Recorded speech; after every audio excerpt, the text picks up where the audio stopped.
शहर का सबसे रौबदार खानदान, जिसकी दौलत, रुतबा और ताकत के आगे बड़े बड़े मंत्री झुकते थे, उसी खानदान का इकलौता वारिस एक झटके में अनाथ हो गया। माँ बाप की मौत के बाद वो बच्चा सीधा सड़क पर आ गिरा। अनाथालय की 4 दीवारों में वो नाम और पहचान सब खो गया। छोटी उम्र में होटल में झूठे बर्तन धोए, लोगों के जूते साफ किए, मुसीबतों से लड़ते लड़ते जब अपनी जिंदगी को फिर से संवार ही रहा था, फिर एक रात उसके साथ कुछ ऐसा हुआ जिसे सुनकर उड़ जाएंगे आपके होश।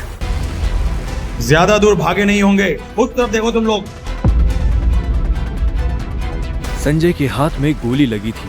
वो और अभिनव रात के अंधेरे में एक पतली सी गली में छुपे हुए थे। अच्छा बेटा, जल्दी बाहर आ जाओ। अभिनव,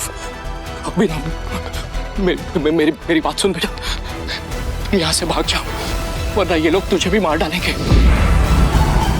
बाहर सड़क पर उनकी गाड़ी खड़ी थी और उसी गाड़ी के पास खड़ा था राणा, जिसने संजय को गोली मारी थी। नहीं पापा, मैं आपको छोड़ के नहीं जाऊंगा। जिद मत कर अभिनव। बेटा देख, मैं तो अपनी जिंदगी जी चुका हूँ, अब जो भी करना है तुम्हें करना है, सब कुछ तुम्हें संभालना है। संजय ने कहा और अपनी उंगली में से एक सोने की अंगूठी निकालकर अभिनव को थमा दी। उस पर टी लिखा हुआ था। और एक बात हमेशा याद रखना, अपनी आखिरी सांस तक लड़ना है। Run tiger, run tiger run. और अपनी बंदूक लेकर उन लोगों का सामना करने के लिए गली से बाहर निकल गए। संजय जैसे ही अपनी गाड़ी के पास पहुंचे तो राणा ने संजय पर बंदूक तान दी। टाइगर!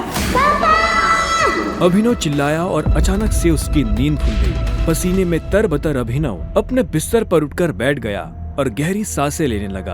18 साल, पिछले 18 सालों से ये सपना इसी तरह से अभिनव को परेशान कर रहा था। अभिनव ने पहले अपनी उंगली में पहनी उस अंगूठी को देखा और फिर बाथरूम की तरफ बढ़ने लगा। 18 साल की उम्र में उसने अपना खर्च खुद उठाना शुरू कर दिया था। उसकी जिंदगी में बस एक ही खुशी थी, उसकी गर्लफ्रेंड वैभवी। जब भी वो वैभवी को देखता तो अपने सारे दुख भूल जाता था। और आज तो वैभवी का जन्मदिन था, इसलिए अभिनव जल्द से जल्द उससे मिलना चाहता था। अंकल, ये केक कितने का है? 600 का है। और ये पेस्ट्री? वो 60 का है। एक दे दीजिए। Thank you. Thank you. कुछ देर के बाद जब वो वैभवी के घर के बाहर पहुंचा तो उसने देखा वहाँ काफी रंगीन लाइट्स जल रही थी और वहाँ से तेज म्यूजिक की आवाज आ रही थी। वैभवी, ये सब क्या है? ये कौन है वैभवी? देख नहीं रही है, डिलीवरी बॉय है। पर हम तो केक मंगवा चुके थे ना, फिर तूने पेस्ट्री क्यों मंगवाई? ओह, याद आया, ये तो वही डिलीवरी बॉय है ना जिसको तू डेट कर रही थी। ओह कम ऑन यार वैभवी, तेरा स्टैंडर्ड इतना गिर जाएगा मुझे नहीं पता था। Babe, happy birthday babe. Abhinav Deven को अच्छी तरह से जानता था। वो एक बड़े बाप का लड़का था और हर वक्त वैभवी के आसपास मंडराता रहता था। देवेन को यहाँ देखते ही अभिनव का दिमाग खराब हो गया। उसके हाथ में एक बड़ा सा गिफ्ट था। उसके आगे अभिनव के हाथ में लटकी पेस्ट्री की थैली कुछ भी नहीं लग रही थी। मैं तुमसे ब्रेकअप कर रही हूँ। What? और नहीं तो क्या, बेचारी कब तक तुझ जैसे गरीब के साथ ऐसी आधी पेस्ट्री खाती रहेगी। मत क्या सुनो, गरीब तो तुमने ठीक नहीं किया वैभवी। और अभिनव वहाँ से निकल गया। उसकी आंखों में आंसू थे और उसका दिल बुरी तरह टूट चुका था। हर घूंट के साथ उसकी आंखों के सामने वो दृश्य आ रहा था जिसमें देवेन वैभवी के गालों को चूम रहा था। उधर जब अभिनव सड़क पर बेहोश हो गया था तब इधर सनी सिंह अपनी गाड़ी में बैठा बेचैन हो रहा था। सनी सिंह की बहन अनन्या उसके गले का कांटा बन गई थी। सनी अपने दादा हरदेवपाल सिंह की नजर में आने के लिए और अनन्या को रास्ते से हटाने के लिए कुछ भी कर सकता था और आज वो अपनी गाड़ी में अपने आदमियों के साथ निकल पड़ा था अपनी बहन को सबक सिखाने के लिए।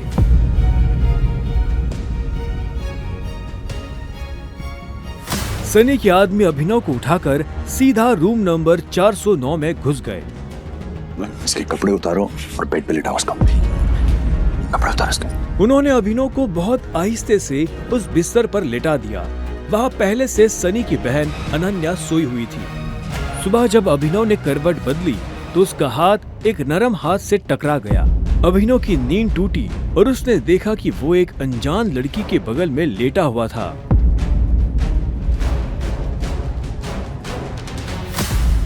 कौन हो तुम? तुम मेरे कमरे में क्या कर रहे हो? तुमने मेरे साथ क्या किया? वो भी इस हाल में? छी छी छी छी छी छी छी, शेम ऑन यू बहना। मुझे तो तुम्हारे पर हमेशा से डाउट था। कितनी बार मैंने दादाजी को समझाया, बोला, पर हर बार बोले मेरी अनन्या ऐसा नहीं कर सकती। लो, कर दिया तुम्हारी अनन्या ने ऐसा। अब पता है दादाजी को उनकी पोती की ये चल रही है इनका से लाइव टेलीकास्ट दिखाने के लिए मैंने उन्हें यहाँ बुला लिया। भाई मुझे नहीं पता, भरोसा करिए। क्या हुआ, कैसे हुआ? मैं जानती तक नहीं इस लड़के को, नहीं जानती भाई। मैं भी, हम दोनों के बीच में कुछ भी नहीं हुआ। नहीं। इससे पहले कि अभिनव सफाई देता, अनन्या और सनी के दादा हरदेव पाल सिंह कमरे में पहुंच चुके थे। उनके पहनावे से समझ आ रहा था कि वो बहुत अमीर आदमी थे। अनन्या को इस हाल में देख उनकी आंखें गुस्से में लाल हो गई थी। मुझे तुमसे ये उम्मीद नहीं थी। दादाजी, आप जैसा सोच रहे वैसा बिल्कुल नहीं है। अनन्या, तुम्हें अच्छे से नियम पता थे, फिर भी तुमने सारे नियम तोड़ दिए। नहीं दादाजी, नहीं। और तू? जब अभिनव की नजर हरदेव से मिली तो उसे लगा कि वो अपनी आंखों के सामने मौत देख रहा है। तूने मेरी पोती के साथ आज से हमारे परिवार के कानून के हिसाब से तू सिंह परिवार का दामाद है। क्या? हम दोनों के बीच में लेकिन कुछ हुआ ही नहीं है। दादाजी, कुछ नहीं हुआ है। कुछ नहीं किया है ना तुम दोनों ने? तो क्या ये था?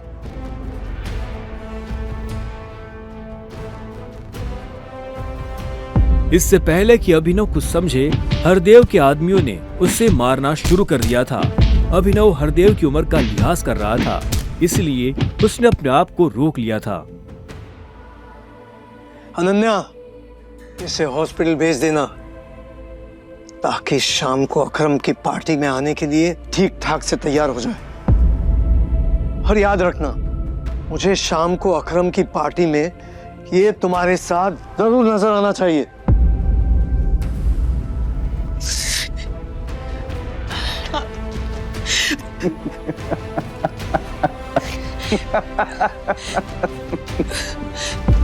क्यों मेरी जिंदगी बर्बाद कर दी तुमने? क्यों? अभिनव के पास इस सवाल का कोई जवाब नहीं था।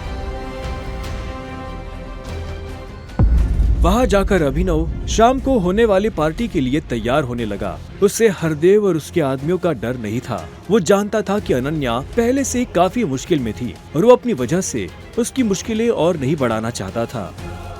अभिनव के पास ले देकर सिर्फ एक ब्लेजर था, वो भी उसके पापा का। वो जगह जगह से फटा और उधड़ा हुआ था, लेकिन जब अभिनव ने उसे पहना तो उसकी खूबसूरती ने ब्लेजर की सारी कमियां ढक दी। अभिनव का अंदाजा सही था। अनन्या का घर काफी बड़ा था। वो एक अमीर परिवार की लड़की थी। जितना अभिनव महीने का कमाता था, उतने की अनन्या ने सैंडल्स पहनी हुई थी। अनन्या की आंखों में दिख रहा था कि वो अभिनव से कितनी नफरत करती थी। अभिनव भी पार्टी में इतने बड़े लोगों के बीच जाने से घबरा रहा था। उसी घबराहट में उसने कब अपने पापा की अंगूठी को उंगली में गोल गोल घुमाना शुरू कर दिया, उसे पता ही नहीं चला।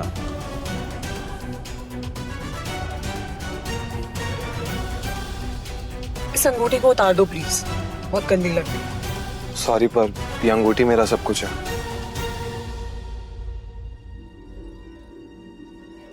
अकरम का घर किले जैसा था, जिसके चारों तरफ बाउंसर्स बंदूकें लिए खड़े थे। जैसे ही अनन्या और अभिनव अंदर आए तो इतने में उसकी नजर देवेन से टकरा गई।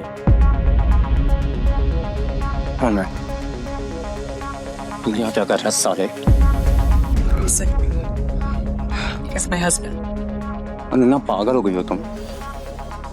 इस सड़क छाप में ऐसा क्या देख लिया किससे शादी कर ली? जुबान संभाल के बात कर। नहीं तो क्या कर लेगा तू? बोलना क्या कर लेगा? देवेन भी तैश में आ गया। अभिनव उसके ऊपर हाथ उठाने ही वाला था। इतने में उन दोनों का झगड़ा देख पार्टी का ऑर्गेनाइजर अकरम वहाँ पहुँच चुका था। क्या हो रहा है यहाँ?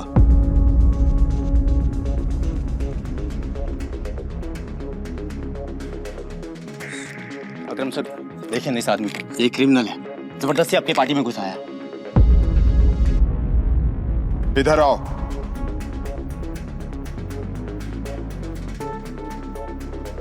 कौन हो तुम और यहाँ कैसे आए? एक्चुअली ये मेरे पति है। अकरम को अनन्या की बात पर विश्वास नहीं हुआ। तुम इस पार्टी में इनवाइटेड नहीं हो। इससे पहले कि मैं पुलिस को बुलाऊं, चले जाओ यहाँ से।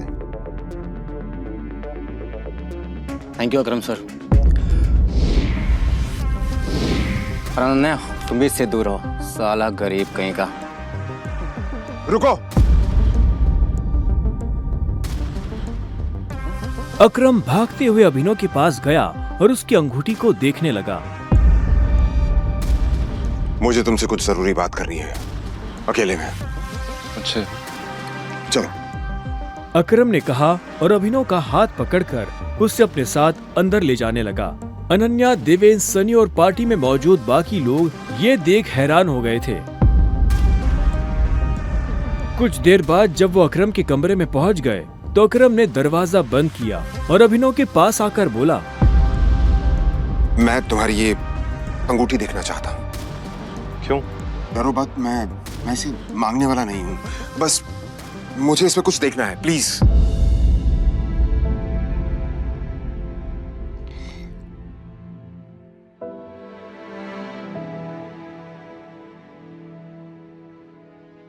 टाइगर?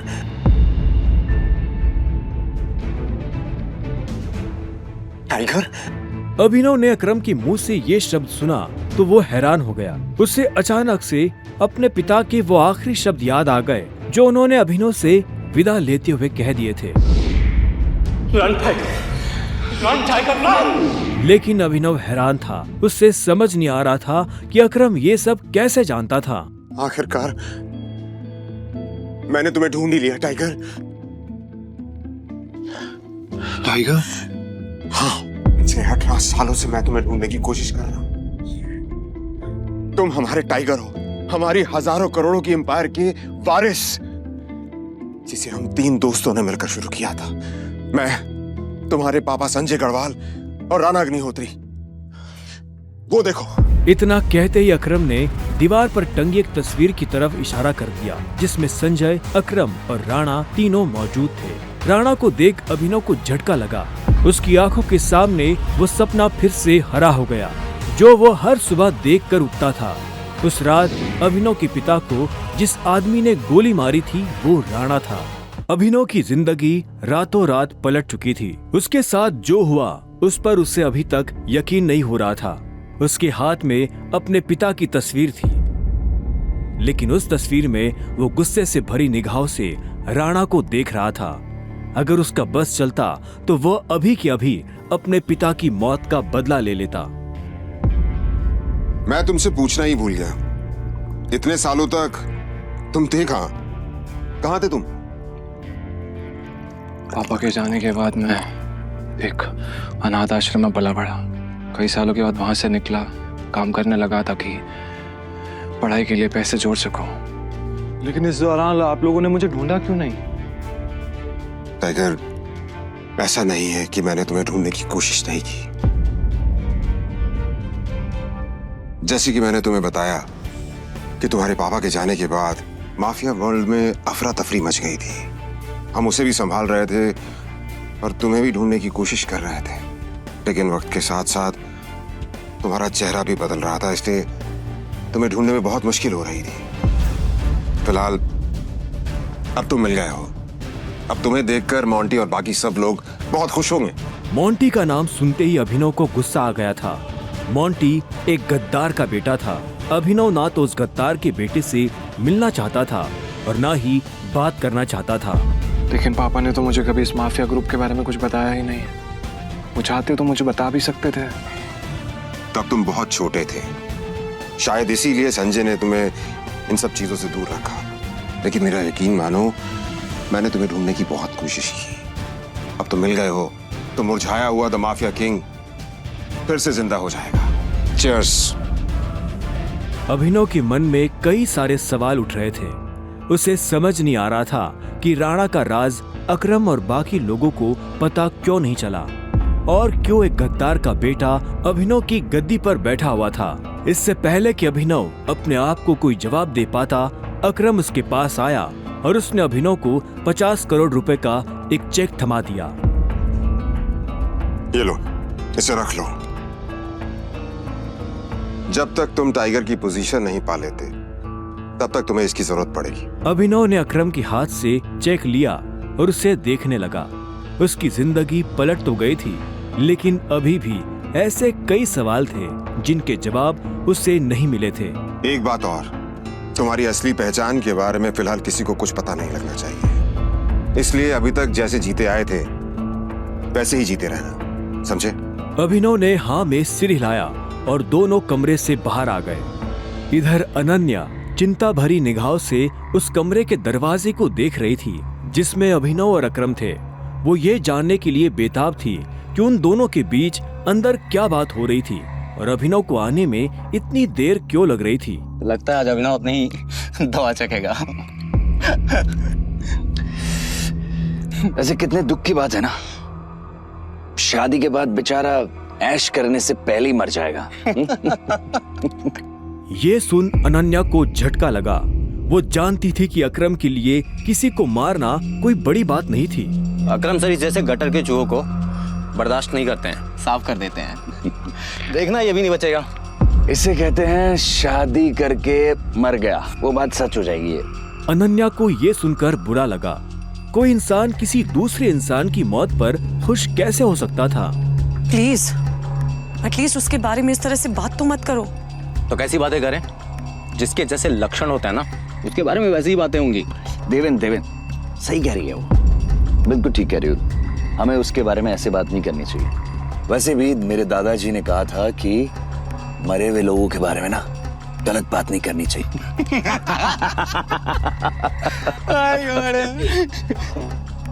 इससे पहले कि अनन्या कुछ कहती, अकरम अभिनव को लेकर बाहर आ रहा था। अभिनव के बदन पर एक छोटी सी खरोंच भी नजर नहीं आ रही थी। जब देवेन और सनी ने ये देखा तो उनका मुंह हैरानी के मारे खुला का खुला रह गया। इसे देख तो लग ही नहीं रहा है कि अकरम सर ने इसे हाथ भी लगाया है। वैसे जितनी देर तक ये दोनों कमरे के अंदर थे, अब तक तो इसकी नाक टूटी हुई होनी चाहिए थी, पर ये तो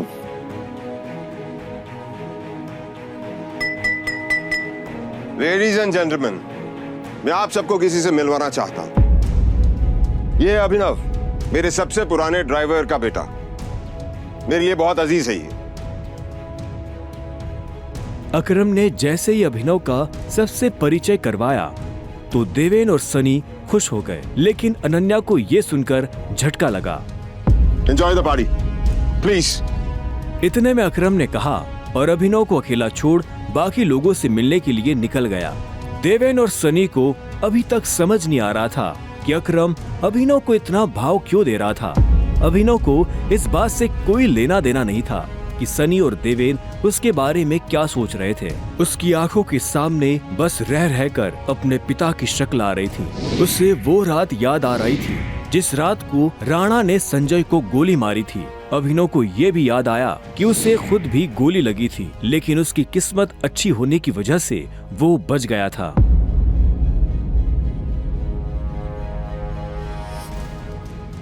मुझे नहीं लगा था कि तुम अपने पैरों पर बाहर भी आ पाओगे। अच्छा, तुम्हें मेरी इतनी चिंता हो रही थी? ओ प्लीज, मुझे चिंता नहीं हो रही थी, बस तुम्हें तो अपनी चिंता होनी चाहिए ना। अगर जिंदा रहना चाहते हो तो थोड़ा बचकर रहो। अकरम सर ने तेरे अंदर क्या बात की, बता। उन्होंने मुझसे कहा कि अगर देवेन जैसा गधा तुझसे सवाल पूछे तो उसे जवाब मत देना। देवेन ने उसे गाली दी, लेकिन अभिनव पर उसका कोई असर नहीं हुआ। उसके दिमाग में इस वक्त पहले से ही कई जरूरी चीजें घूम रही थी। इसके बाद पूरी पार्टी के दौरान अनन्या ने अभिनव से कोई बात नहीं की। मेरा घर यहाँ से पास में है, वहीं ले लो। तुमने सोच भी कैसे लिया कि मैं तुम्हारे साथ तुम्हारे घर आ रही हूँ? तुम्हारी हालत ऐसी है तो पता नहीं तुम्हारी घर की हालत कैसी होगी। तुम मेरी पत्नी हो, मेरे साथ नहीं रहोगी तो किसके साथ रहोगी? सुनो, अपनी ये 2 कौड़ी का लॉजिक ना अपनी जेब में रखो। पहले तुम मुझे ये बताओ, तुम मेरे बिस्तर में कैसे आए? ये सवाल तो मैं भी तुमसे पूछना चाहता हूँ। अच्छी बात है, लेकिन मैं तुम्हारे साथ तुम्हारे घर रहने नहीं आ रही हूँ, मैं अपने घर जा रही हूँ, ठीक है? और अगर इन फ्यूचर मजबूरी भी रहे ना, तो मैं तुम्हारे साथ तुम्हारे घर में नहीं रहूंगी, तुम मेरे घर रहने आओगे, एक नौकर की तरह, समझे? अभिनव ने पहले उसे देखा और फिर अपनी उंगली में पहनी हुई उस अंगूठी को देखने लगा। अगर आज वो अंगूठी नहीं होती तो पता नहीं उसका क्या होता।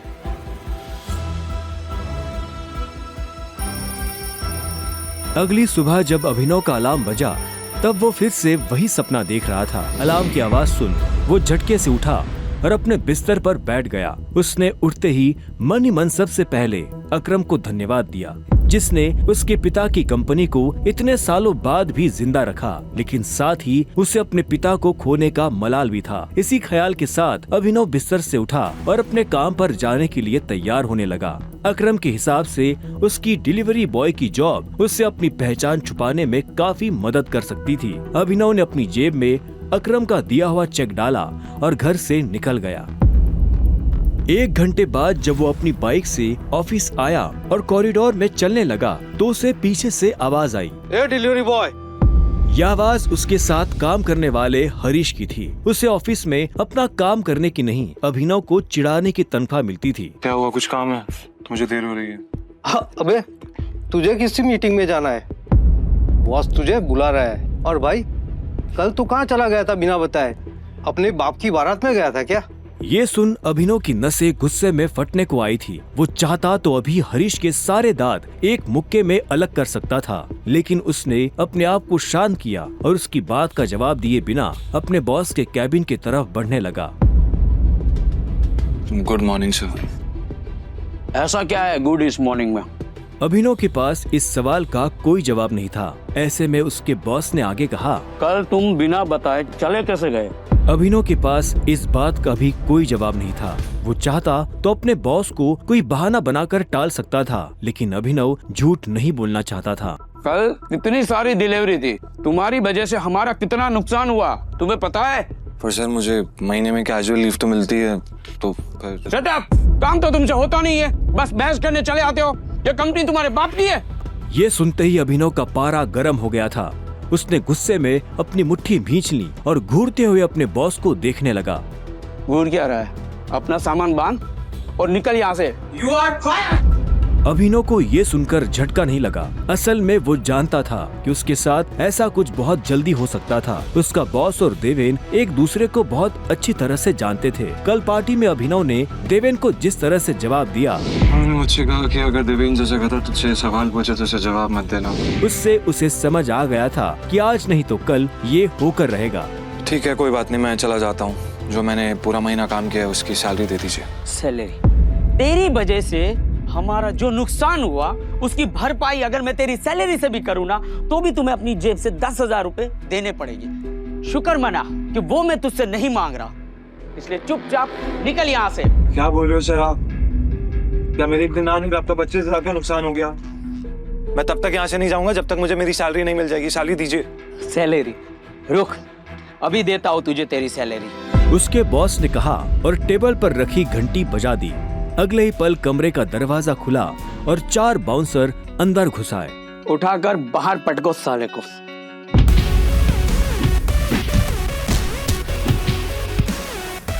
बॉस के मुंह से ये सुनते ही वो चारों अभिनव पर धावा बोलने के लिए टूट पड़े, लेकिन इससे पहले उनमें से कोई अभिनव पर हमला कर पाता, अभिनव ने उन्हें पटकनी दे दी थी। उसने किसी का हाथ तोड़ा तो किसी का पाँव, किसी के पेट में मुक्का मारा तो किसी के पेट पर लात। देखते ही देखते बॉस के सारे आदमी ढेर हो गए थे। बॉस ये देख भौचक्का रह गया था। अभिनव अब सीधा बॉस के पास आया और उसकी गर्दन पकड़कर बोला, बॉस ने घबराहट में अपने ड्रॉर से कैश निकाला और कांपते हाथों से अभिनव को थमा दिया। अभिनव ने कैश देखा और बॉस की गर्दन छोड़ वहाँ से बाहर निकलने लगा। इससे पहले कि वो बाहर आता, उसने बॉस की आंखों में देखा और बोला, और एक बात याद रखना, अगर आज के बाद किसी के बाप पे गया ना तो गर्दन तेरी होगी, पंजा मेरा।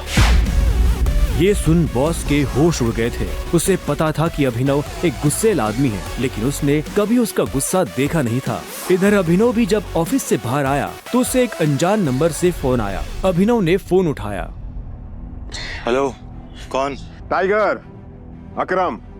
हाँ कहिए। मुझे तुम्हें किसी से मिलवाना है, वो भी हमारे माफिया वर्ल्ड का एक बहुत बड़ा नाम है, और साथ ही साथ तुम्हारे पापा और मेरा जिगरी यार भी, बलराज। मैं चाहता हूं कि बलराज को पता चल जाए कि हमारा टाइगर वापस लौट आया है, इसलिए शाम को साथ में डिनर करेंगे होटल सफायर में। एड्रेस तुम्हें भेज रहा हूं, ठीक है? सी या, बाय। अकरम के मुंह से बलराज का नाम सुनते ही अभिनव के बदन में झुरझुरी सी दौड़ गई थी। उसने बलराज का नाम पहले भी सुना था। इस शहर में बलराज का नाम बच्चा बच्चा जानता था और हर बड़ा आदमी उसके नाम से थर-थर कांपता था। ऐसे में अभिनव को भी उससे मिलने में घबराहट हो रही थी। जिस बलराज से वो घबरा रहा था, असल में वो उसी का बॉस होने वाला था। क्या आपको सच में लगता है मुझे बलराज जी से मिलना चाहिए? वो अभी तक बलराज के नाम से कांप रहा था। अकरम भी उसकी घबराहट समझ गया था। बलराज जी, सिर्फ बलराज कहो। तुम टाइगर हो यार, और जंगल में सारे जानवर टाइगर के नाम के आगे जी लगाते हैं, लेकिन टाइगर कभी किसी जानवर के नाम के आगे जी नहीं लगाता। चलो शाम को मिलते हैं, बाय। अकरम के मुंह से ये बात सुनते ही अभिनव का कॉन्फिडेंस बढ़ गया था। वो अब उस टाइगर जैसा महसूस कर रहा था जो जू से निकलकर जंगल में आ गया हो। अभिनव अपने पुराने ऑफिस से निकलने के बाद अपने घर आ गया था। वो इतने आराम से अपने बिस्तर पर आखिरी बार कब लेटा था उसे याद ही नहीं था। वो बड़ी एक्साइटमेंट के साथ कमरे के दरवाजे की तरफ देख रहा था। Pizza delivery. सर, ऑर्डर सिर्फ 500 का था, आपने मुझे 1000 क्यों दिए? तुम डिलीवरी वाले बहुत मेहनत करते हो दोस्त, ये 500 रुपए तुम्हारी टिप। Thank you sir. इधर अभिनव उस पिज्जा बॉक्स को ध्यान से देख रहा था। उसे याद नहीं आ रहा था कि उसने आखिरी बार पिज्जा कब खाया था। वैभवी और अपने लिए घर लेने के चक्कर में उसने अपनी कितनी इच्छाओं को मारा था, इसका एहसास उसे आज हो रहा था, लेकिन अब वो रुकने वाला नहीं था। शाम को अभिनव होटल सैफायर जाने के लिए तैयार होने लगा था। उसने ग्रे कलर की शर्ट और ब्लैक कलर की पैंट पहनी थी। अभिनव के पास पहनने के लिए इससे अच्छा और कुछ नहीं था। जैसे उसने होटल को बाहर से देखा तो देखता ही रह गया। उसने आज तक इतने बड़े होटल को इतने पास से नहीं देखा था। रुको, अंदर का जा रहा है? अंदर ही जा रहा हूँ, क्या दिक्कत है? अंदर जाना है तुझे? तुझे क्या लगता है कि मैं तुझे अंदर जाने दूंगा? क्यों नहीं जा सकता मैं अंदर? अभिनव समझ गया था कि चीफ सिक्योरिटी ऑफिसर उसके कपड़े देखकर उसे जज कर रहा था। सुन, मैं तेरे जैसे लोगों को बहुत अच्छे से जानता हूँ, फालतू का तमाशा मत कर, निकल यहाँ से। कैसे जानता है तू मुझे? रिश्तेदार है मेरा। जब मैं अंदर जाने के लिए आया हूँ तो वापस क्यों जाऊंगा? ये होटल क्या तेरे बाप की है? बोलना। ये सुनते ही अभिनव का माथा गर्म हो गया, लेकिन उसने गुस्से में कुछ नहीं किया। वो शांत रहा ताकि लोगों का ध्यान उसकी तरफ ना जाए। अभिनव 2 कदम पीछे हटा और उसने फोन निकालकर अकरम को फोन मिला दिया। हाँ टाइगर, कहाँ पहुँचे? मैं ये होटल की एंट्री पे हूँ अकरम। हमारा टेबल नंबर क्या है? Table number?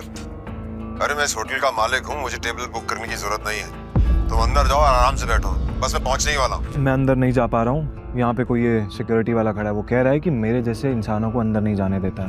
वो नहीं, ये कथा। तुम एक काम करो, बस 10 मिनट में मैं पहुँचने वाला हूँ, तुम वेट करो, ठीक है? और ये इस ऑफिसर की वजह से मैं तुमसे माफी मांगता हूँ। ठीक, नहीं कोई बात नहीं। क्यों, बहुत हीरो बन रहा था ना? मैंने कहा था मैं तुझे अंदर जाने नहीं दूंगा। अगर प्रधानमंत्री को भी कॉल करेगा ना तब भी नहीं, समझा? चल निकल यहाँ से। अरे वो देखो, तुम्हारा निठल्ला एक्स। आजा मजे लेते इसके।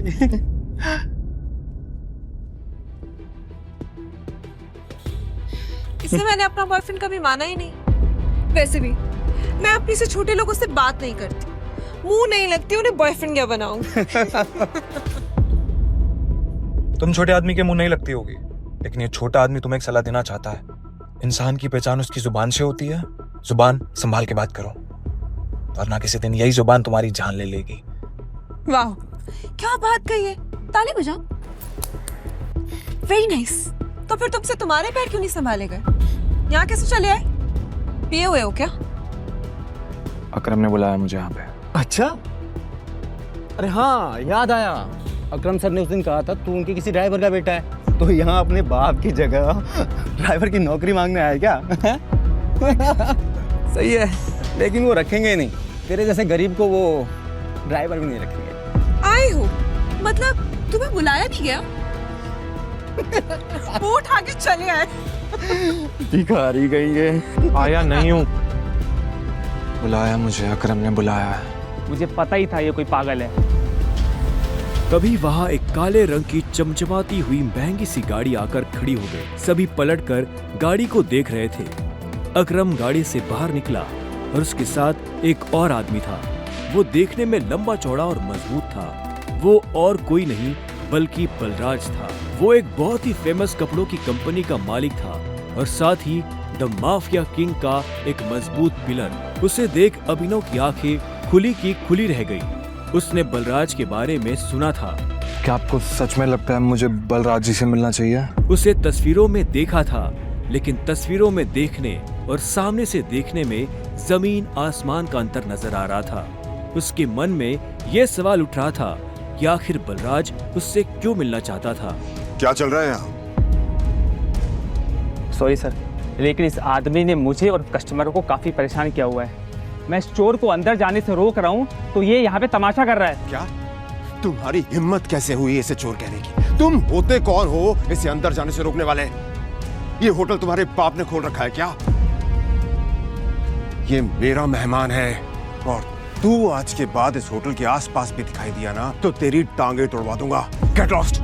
Sorry sir.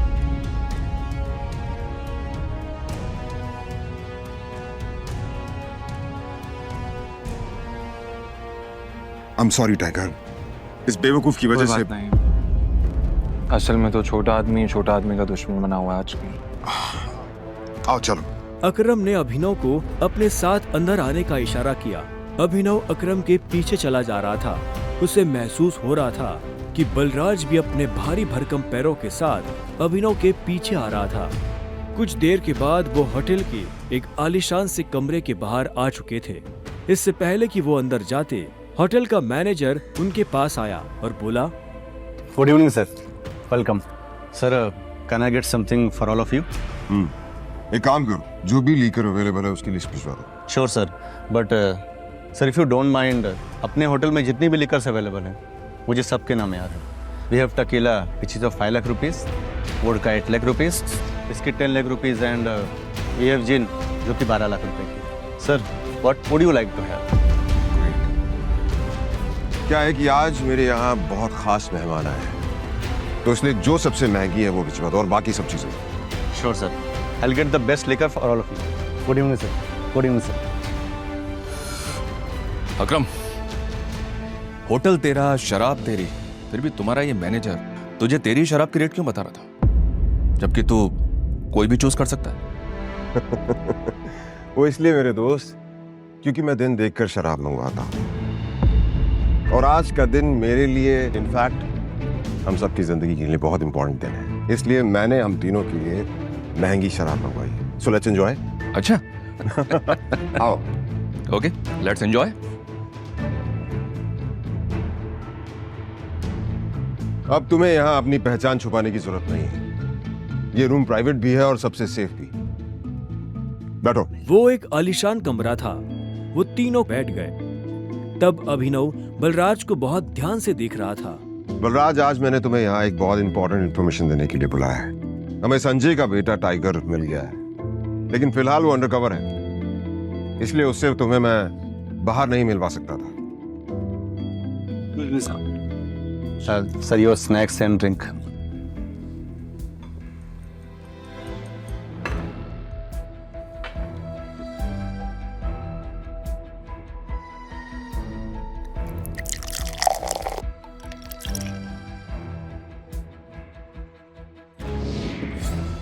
Sir. Sure. Cheers. Cheers.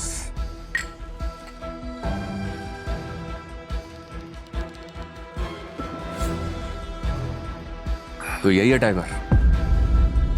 हाँ, ये है हमारा टाइगर। और मैं चाहता था ये हमारी टीम के बड़े और भारी मेंबर्स से मिल ले, और मिलने के बाद जिस तरफ हम बढ़ रहे हैं उस तरफ बढ़ने में ये हमें लीड करे।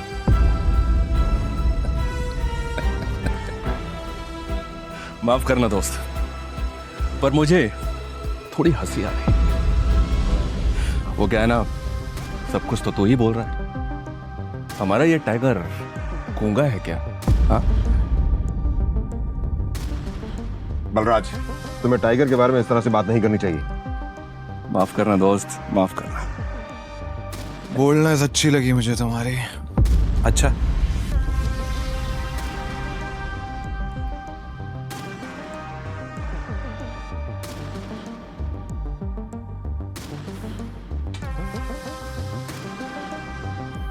हो गए तुम बॉस, लेकिन ये मत भूलना तुम किसके सामने बैठे हो। टाइगर हूं मैं। टाइगर ना ही चुप रहता है, ना ही धीरे बोलता है। टाइगर सीधा धाड़ता है।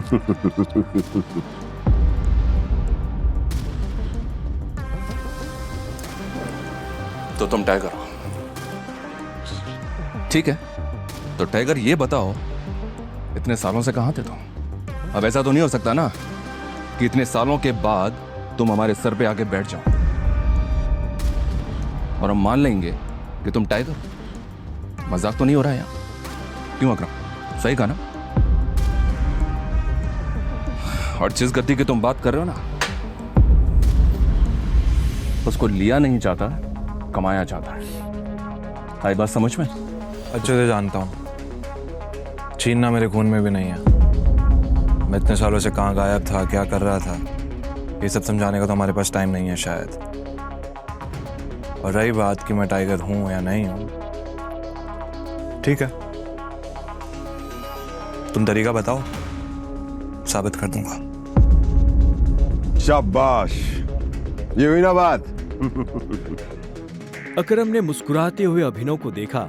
उसकी आंखों में अभिनव के लिए गर्व की भावना झलक रही थी। उसने जितना सोचा था, अभिनव उससे भी खूंखार था, लेकिन बलराज के माथे पर शिकन बरकरार थी।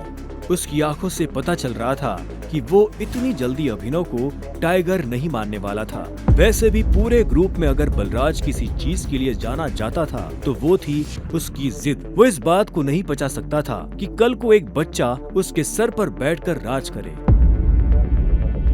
सिर्फ अकरम की शाबाशी से काम नहीं चलेगा प्यारे, पर मैंने अभी एक्सेप्ट नहीं किया है कि तुम टाइगर हो। तुमने कहा कि तुम साबित कर सकते हो कि तुम टाइगर हो, तो ठीक है, मैं तुम्हें चैलेंज देना चाहता हूं। ये क्या कह रहे हो तुम? Relax Akram, relax. Let's fight, लड़ते हैं। अगर तुम जीते तो हम मान लेंगे कि तुम टाइगर हो, लेकिन अगर तुम हारे तो हमसे कुछ पैसे लेना और गुड़गांव से कहीं बहुत दूर जाकर सेटल हो जाना। बलराज, क्या कह रहे हो तुम? ये सही नहीं है।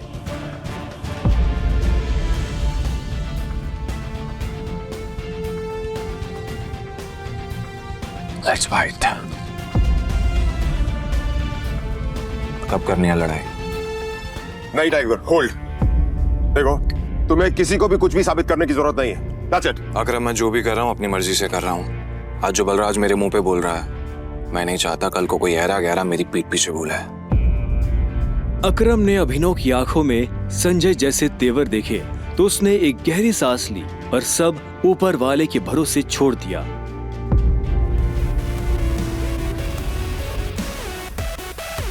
लगभग 1 घंटे के बाद बलराज अभिनव और अकरम के साथ अपनी प्राइवेट एरेना में आ गया था।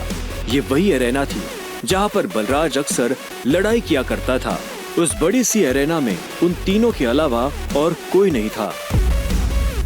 एक बार फिर सोच, मैं आज तक इस रिंग में हारा नहीं हूं। तुम इस रिंग में आज तक इसलिए नहीं हारे हो बलराज, क्योंकि तुम्हारा सामना आज से पहले संजय के बेटे टाइगर से नहीं हुआ था। तो अकरम मियां, किस पर दाव लगाओगे? मुझ पर या इस पर? बेवकूफों जैसी बात मत करो। भला टाइगर के होते हुए किसी और पर दाव लगाया जा सकता है क्या? सोच लो, बहुत बुरी तरह पछताओ। दुनिया हंसेगी तुम पर, मुंह दिखाने लायक नहीं रहोगे। चलो फाइट शुरू करते हैं। अभिनव ने बलराज को ऊपर से नीचे तक देखा। वो देखने में भारी था और अभिनव उसके इसी भारीपन पर वार करने वाला था। दोनों के बीच लड़ाई शुरू हुई। उसने जैसे ही अभिनव पर पहला मुक्का मारा तो अभिनव एक बार को सन्न रह गया। और एक बात हमेशा याद रखना, अपनी आखिरी सांस तक लड़ना है। समझ गया ना टाइगर? ये किसको लेकर आ गए? ये हम पे राज करेगा? हाँ, मैंने कहा था ना कि कोई भी हमारे सर पे आकर बैठ जाएगा और बोलेगा कि मैं टाइगर हूं, और हम मान लेंगे? बिल्कुल नहीं। Come on. उसका मुक्का अभिनव की नाक तोड़ता। उससे पहले ही अभिनव को होश आ गया और उसने अपना सर नीचे झुका लिया। बलराज का मुक्का खाली गया और वो पलटकर अभिनव को देखने लगा। अभिनव गंभीर था। उसे याद आ रहा था कि बचपन से ही उसके पिता संजय ने उसे लड़ना सिखाया था। बलराज को इस बार गुस्सा आया। वो फिर से तेजी से अभिनव की तरफ बढ़ा और अभिनव ने झुक करके उसके पैर पर लात मार दी। बलराज अपने आप को संभाल नहीं पाया। अरे बलराज, सरेंडर कर दो। क्यों अपना रिकॉर्ड खराब कर रहे हो? मैं बाहर किसी से नहीं कहूंगा कि तुम टाइगर से हार गए। बलराज एक के बाद एक अभिनव पर मुक्के बरसाना शुरू कर दिए। अभिनव ने अपने आप को उसके मुक्कों से बचाया।